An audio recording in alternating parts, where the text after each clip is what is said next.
नमस्ते। जब हम भारत की बात करते हैं तो जहन में क्या आता है? शहर? पहाड़? हाँ, बिल्कुल। लेकिन भारत की असली पहचान, उसकी जान तो इसकी नदियों में बसती है। तो आज चलिए भारत की इसी जीवन रेखा यानी इसकी विशाल नदी प्रणालियों को समझते हैं। और हम सफर करेंगे उस नदी का जिसे करोड़ों लोग पवित्र मानते हैं। बिल्कुल सही, गंगा। तो इस सफर में हम कहाँ-कहाँ जाएंगे? देखिए, सबसे पहले हम भारत की सभी नदी प्रणालियों पर एक नज़र डालेंगे, एक ओवरव्यू लेंगे। फिर हम उन 5 पवित्र संगमों को देखेंगे जहां से असल में गंगा का जन्म होता है। इसके बाद हम गंगा के पूरे रास्ते को देखेंगे, उसकी सहायक नदियों से मिलेंगे और आखिर में जहां वो समुद्र से मिलती है उस विशाल डेल्टा तक पहुंचेंगे। तो चलिए शुरू करते हैं। देखिए, भारत में नदियों का एक बहुत बड़ा एक विशाल जाल फैला हुआ है। अब इसे आसानी से समझने के लिए हम इसे मोटे तौर पर 2 हिस्सों में बांट सकते हैं। हाँ, तो भारत की नदियों को ना 2 बड़े ग्रुप्स में बांटा गया है। पहला है उत्तर भारत की नदियाँ। ये वो नदियाँ हैं जो हिमालय के ग्लेशियरों से निकलती हैं और इसीलिए इनमें साल भर पानी रहता है। और दूसरा ग्रुप है प्रायद्वीपीय भारत की नदियों का। ये नदियाँ ज़्यादातर बारिश के पानी पर निर्भर करती हैं। अब अगर हम सिर्फ उत्तर भारत की बात करें तो यहाँ 3 मेन रिवर सिस्टम्स हैं, सिंधु, ब्रह्मपुत्र और गंगा।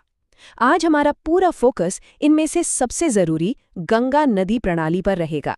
और ये सिर्फ एक नदी नहीं है, ये तो भारत की संस्कृति और अर्थव्यवस्था की रीढ़ की हड्डी है, आप कह सकते हैं। अब आते हैं उस दिलचस्प और पवित्र प्रक्रिया पर जहां से गंगा असल में बनती है। इसे पंचप्रयाग कहते हैं, यानी 5 संगम। तो सबसे पहले ये समझना जरूरी है कि प्रयाग आखिर है क्या।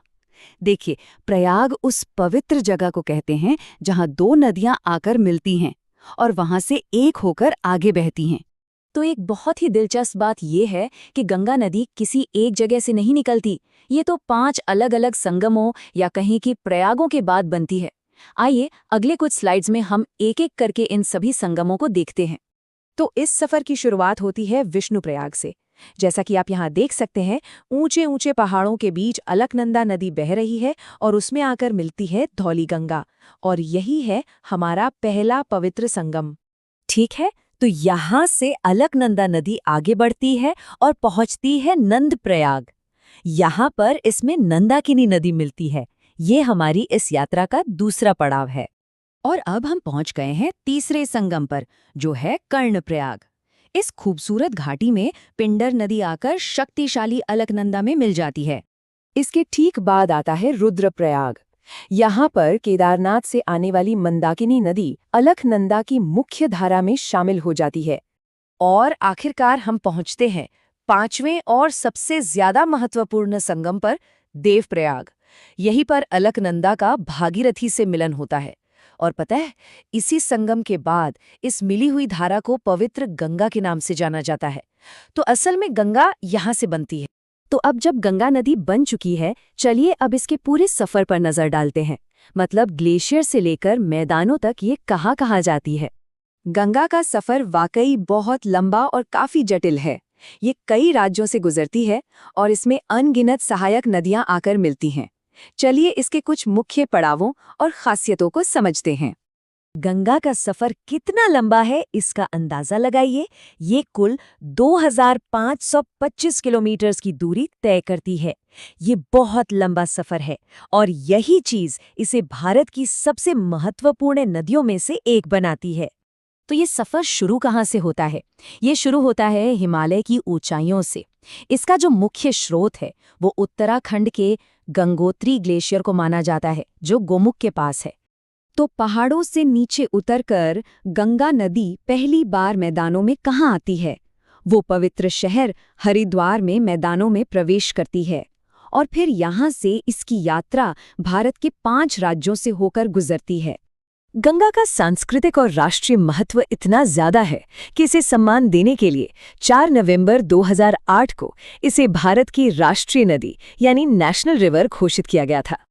कहते हैं ना, कोई भी नदी अकेले महान नहीं बनती। उसकी असली ताकत तो उसकी सहायक नदियों में होती है जो उसमें आके मिलती हैं।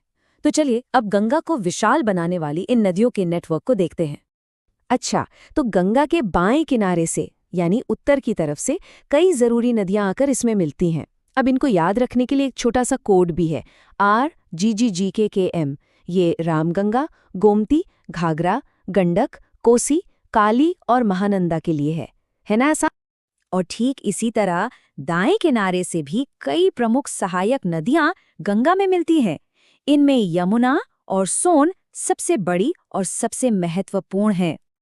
ये टेबल देखिए, ये हमें साफ साफ दिखाती है कि कौन सी सहायक नदी गंगा में किस जगह पर मिलती है। जैसे कन्नौज में रामगंगा, गाजीपुर में गोमती और पटना में सोन। और हाँ, इनमें सबसे प्रसिद्ध संगम तो प्रयागराज में होता है, जहाँ यमुना नदी गंगा में मिल जाती है। चलिए अब गंगा से जुड़े कुछ ज़रूरी फैक्ट्स पर एक नज़र डालते हैं। इसकी पहली सहायक नदी है रामगंगा। इसकी सबसे बड़ी सहायक नदी वो है यमुना। इसके किनारे बसा सबसे बड़ा शहर कानपुर है, और जब ये नदी बांग्लादेश में जाती है तो वहाँ इसे पद्मा के नाम से जाना जाता है। हर नदी की यात्रा का एक अंत होता है, और गंगा का समापन भी उसके सफ़र जितना ही शानदार है। तो अपने 25,225 किलोमीटर के लंबे सफ़र के बाद गंगा आखिरकार बंगाल की खाड़ी तक पहुंचती है। और यहाँ ये अकेली नहीं है, यहाँ ये ब्रह्मपुत्र नदी के साथ मिलकर दुनिया का सबसे बड़ा और सबसे उपजाऊ डेल्टा बनाती है। इस डेल्टा का एक बहुत मशहूर नाम है सुंदरबन, और ये नाम इसे मिला है सुंदरी पेड़ों की वजह से, जो इस खास इकोसिस्टम में बहुत ज़्यादा पाए जाते हैं। तो ये सब जानने के बाद एक सवाल मन में ज़रूर आता है ना, कि कैसे सिर्फ एक नदी अपने बर्फीले स्रोत से लेकर अपने विशाल डेल्टा तक के सफ़र में 5 अलग-अलग राज्यों के करोड़ों लोगों की जिंदगी, उनकी संस्कृति और उनकी अर्थव्यवस्था को इस तरह से आकार देती है। सोचने वाली बात है।